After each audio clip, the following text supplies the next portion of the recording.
Good morning बच्चों। आज मैं आपको 10th क्लास के मैथ की एक्सरसाइज 13.3 का क्वेश्चन 5 कराऊंगा।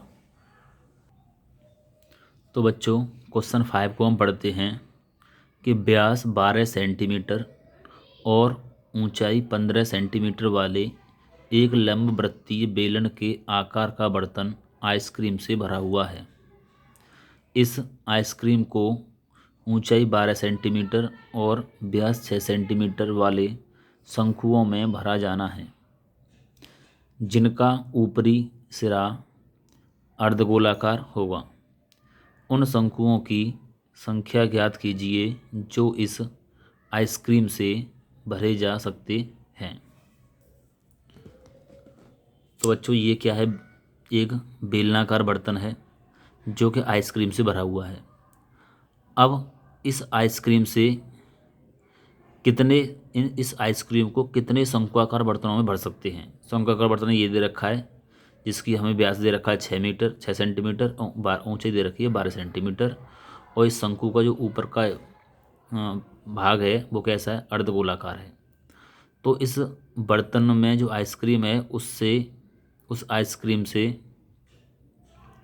उस आइसक्रीम को हम इस कितने बर्तनों में भर सकते हैं। तो इन बर्तनों की शंक्वाकार बर्तनों की हमें संख्या निकालनी है।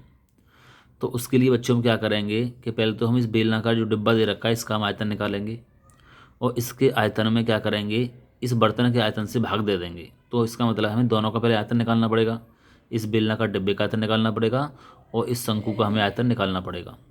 तो इस डिब्बे के आयतन में शंकु के आयतन से भाग दे देंगे तो शंकुओं की संख्या निकल आएगी कि हमने इस आइसक्रीम को कितने शंकुओं में भरा।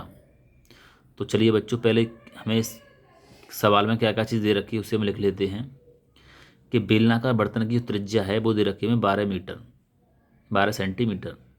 त्रिज्या नहीं, व्यास दे रखा है हमें 12 सेंटीमीटर और त्रिज्या जो होती है वो व्यास की आधी होती है। तो 12 का आधा कर देंगे तो कितना हो जाएगा, 6 सेंटीमीटर। और बेलनाकार बर्तन की जो ऊंचाई है वो दे रखी है हमें 15 सेंटीमीटर। ये हमें 15 सेंटीमीटर बर्तन की ऊंचाई। अब हम बेलनाकार बर्तन का आयतन निकालेंगे। तो बेलन का जो आयतन होता है वो होता है पाई आर स्क्वायर एच।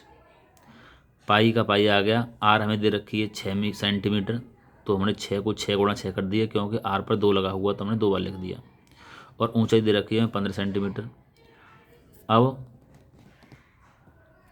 इनका आपस में हम गुणा करेंगे, 6 गुणा 6 गुणा 15 करेंगे तो 540 आ जाएगा और पाई आ गया वर्ग सेंटीमीटर। तो ये आ गया बेलनाकार बर्तन का आयतन। अब बच्चों इसमें हम भाग देंगे इस शंकु के आयतन से। तो हमने इस बेलनाकार जो भाग है, बेलनाकार जो डिब्बा दे रखा है उसका हमने आयतन निकाल लिया है 540 पाई वर्ग सेंटीमीटर। अब हम शंकु के बारे में लिखते हैं कि शंकु की हमें त्रिज्या कितनी दे रखी है। तो शंकु का व्यास दे रखा है हमें 6 सेंटीमीटर। 2 से भाग दे देंगे तो ये कितना हो जाएगा, 3 सेंटीमीटर, क्योंकि व्यास कितना है हमें 6 सेंटीमीटर और व्यास का आधी होती त्रिज्या। तो 2 से भाग देने पर 3 सेंटीमीटर। अब शंकु की जो ऊंचाई है वो कितनी है, 12 सेंटीमीटर। तो हमने शंकु की ऊंचाई को 12 सेंटीमीटर लिख दिया है और इसकी ऊंचाई को हमने कैपिटल एच माना है। बेलनाकार बर्तन की ऊंचाई को स्मॉल एच और शंकु की जो ऊंचाई है उसको हमने कैपिटल एच मान लिया है और त्रिज्या को मान लिया कैपिटल आर। अब हम क्या करेंगे कि अर्धवृत्ताकार जो शंकु दे रखा है, अर्धवृत्ताकार सिरे वाले शंकु का आयतन, क्योंकि अर्धवृत्ताकार सिरे वाले शंकु में शंकु भी है और अर्धवृत्त भी है। तो शंकु का आयतन कितना होगा, 1/3 पाई आर स्क्वायर और प्लस इसमें हम जोड़ देंगे जो अर्धवृत्ताकार भाग है 2/3 पाई आर क्यू। तो ये हो गया अर्धवृत्त का आयतन, अर्धगोले का आयतन, ये अर्धगोले का आयतन और ये हो गया शंकु का आयतन।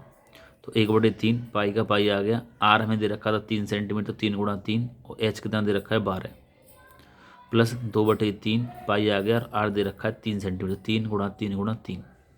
तो 3 से 3 कट जाएगा, इस 3 से ये 3 कट जाएगा तो 12 3 36। अब इसमें दोनों में क्या है, पाई कॉमन है, ये भी पाई दे रखा है, यहाँ भी पाई, पाई हमने कॉमन ले लिया, बाहर आ गया। अब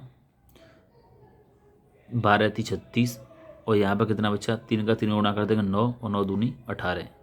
दोनों को जोड़ देंगे तो 36 18 कितने हो जाएंगे, 54 और पाई साथ में 54 पाई घन सेंटीमीटर। तो दोनों के हमने आयतन निकाल लिए हैं। अर्धवृत्ताकार सिरे वाले शंकु का आयतन भी निकाल लिया है और हमने बेलनाकार जो डिब्बा दे रखा है, बेलनाकार बर्तन का आयतन भी 540 निकाल लिया है।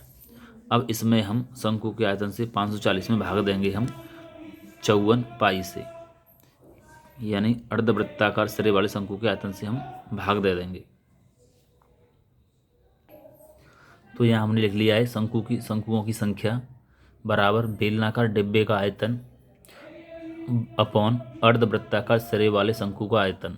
तो बेलनाकार डिब्बे का आयतन आया था 540 पाई और अर्धवृत्ताकार सिरे वाले शंकु का आयतन आया था 54 पाई।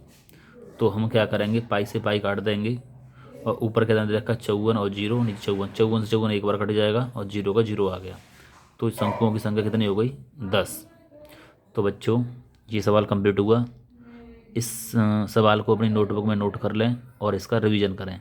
ओके बच्चों, धन्यवाद।